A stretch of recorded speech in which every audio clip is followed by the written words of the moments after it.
Hi, I'm Darnell with Whale Recipes, and this is my 3-month review of the Cuisinart CookFresh Digital Glass Steamer. And if you haven't already seen it, be sure to see the initial review where I did test cooks, temperature testing, measurements, a whole lot of other things to basically show you how to use it and how it works. But this is a follow-up review, and since it's a steamer, which I don't use on a daily, I can't steam everything. So I can't use it on a daily basis, but for the last 3 months I have been using it for things that needed to be steamed, and so I wanted to follow up and tell you about my experiences using it so that you have an idea of how it goes.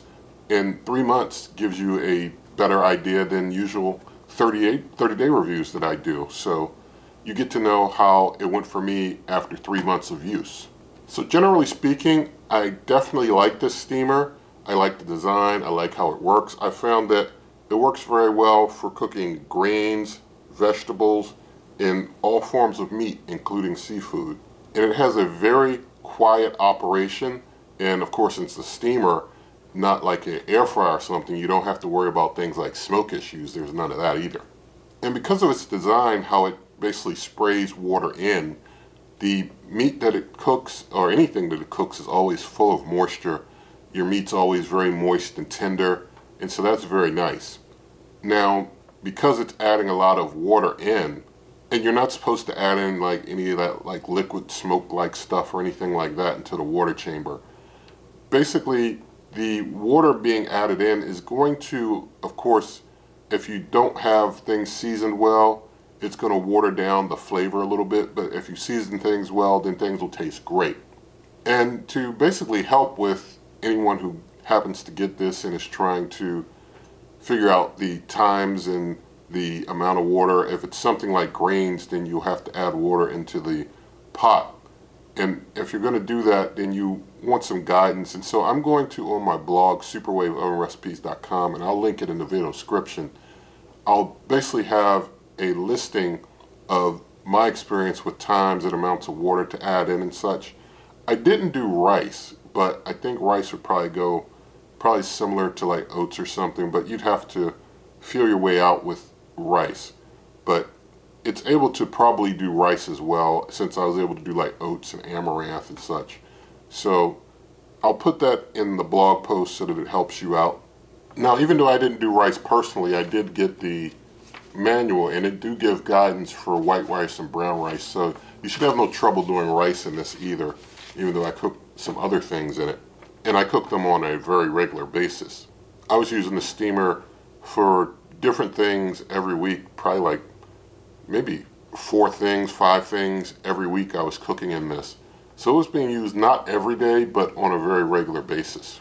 And I found that even though you can cook grains, as long as I did in the initial review, it's better to cook them an hour for like oats and amaranth and such. It was better to cook them for an hour than to cook them for like 35 minutes, because to really get the water really better sucked in, it was better to go an hour and give them even the full 20 minutes of afterwards rest heating. If you use that rest warmer that I talk about in the initial review, you can do that for another 20 minutes. So yeah, it's going to be like an hour, 20 minutes cooking things, but you get a real nice result. That's what I really like about the steamer.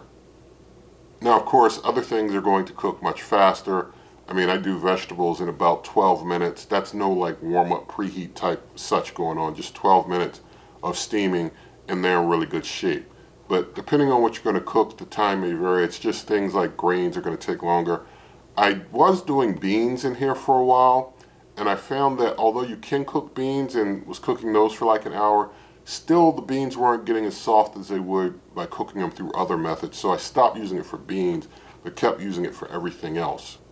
Now, one reminder for anyone who happens to get this is that when you pause it, in order to unpause, you have to remember to press the function that you're cooking with again, and then press the start pause button to unpause. You can't just hit pause to pause it and then try and hit the pause button again thinking that's going to unpause it. That won't work, and then you'll be trying to figure out what's going on. The user interface I found is very easy to understand. I had no issues with the touch screen. It always recognized my touches, so that was very good. And another caution for you, if you ever open the water chamber in the back, and I showed how you can basically drain the water chamber in the back if you ever need to, make very sure that you close that up right after you drain the water out, because if you forget and then you start trying to put more water into the water chamber and put it in, you're going to see all your water just shoot out the back, and you won't like when that happens. And it's very easy to forget if you don't remember to close that drain valve right after you drain the water out. Now, as I showed in the initial review and the temperature test, this steamer cooks at a pretty low temperature, so it's a basically low temperature cooker. And so with that, if you're going to leave stuff in here a good while after it's cooked, you definitely want to use the warm function to keep it warm, because things aren't going to stay very warm for very long in here after a cook is over. But with things like vegetables, that's a good thing, because if they stay in much longer after the cook, then they're going to get just a little bit too soggy, and you don't want that either. As far as the functions that I used in this, really all the functions are just different jump off points for time, for steaming time. It doesn't have a temperature setting. And so I found basically that it was able to cook everything that I needed. It's just a matter of getting the times right, and with things like grains, the amount of water that you put in.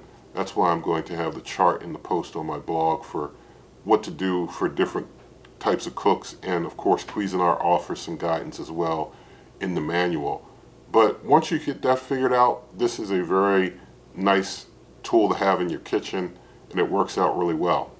Now, as far as cleaning this steamer, it's all glass, so you can't get easier than that. It's all glass, very easy to clean, and I use distilled water inside of the water chamber, as well as if I was cooking grains, I use distilled water in the cooking pot with them. So with that, I'm hoping, Lord willing, that means that I won't have as much buildup. I won't have to go through the whole descaling process as soon as if I had used tap water for everything. So I haven't had to go through the descaling process yet. I have found that the add water indicator does work very well to let you know when it's time to add water. Basically, one full chamber of water I found does last an hour cook, and so that's nice. And I do want to just show you inside, since, you know, show you it's very easy cleaning. Stainless steel rack here, no problem. The pot, you know, no problem cleaning it at all, very easy. And I cleaned everything by hand, and it was just very quick and easy to clean, dry off, put it back, and you're done. Now for comparisons, I'm just going to talk about a couple of comparisons, but if I don't touch on one that you're interested in, then you can always see the other videos here on the channel. There are over 100 different countertop cookers reviewed here on the channel across well over 900 videos. We're getting close to 1,000 videos here on the channel, so you can always check those out.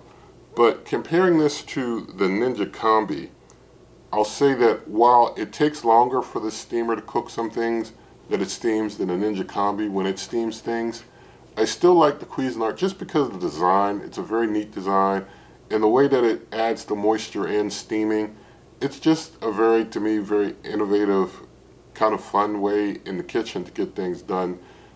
Having to cook something like maybe twice as long or longer than I would in the Combi, you do have to kind of plan when you're going to use this, since it's going to take a while longer to cook. But I do like the results, and I do like using it. I really like when in the first, like a little after 30 seconds, the steam you see it start coming across the top. It's kind of neat. I show that in the initial review as well. So even though the Combi's a nice cooker for a lot of things, and it's still very good in my opinion for a lot of other things because it can do a lot of different things, for steaming I do like the Cuisinart. Now, this Cuisinart steamer versus pressure cookers in general, even though pressure cookers can cook faster if that's what you need, I like the Cuisinart steamer because with it I can see things the entire cook. The result is a very nice moist result. It's not like things are going to get obliterated like they would in a pressure cooker if things get overcooked. So in this I can see how things are going. I can add time if I need to, stop if I need to. It's not like with a pressure cooker where you got to deal with the whole pressure situation. And so this is just a lot easier to work with and adjust to as needed. Also, because this steamer is all glass versus the inner pot of things like the Ninja Combi or the inner pot of some pressure cookers that may have chemical coatings on them, this is just glass, so glass and stainless steel, which I prefer. So I feel like the steamer is a just helpful way to handle things instead of using some of the other cookers that may have different types of coatings on the inside of them. So basically at this point, my favorite overall countertop cooker is still the Ninja Prestige. However, anything that needs steaming goes here into the Cuisinart steamer. So I have definitely had a good time with it.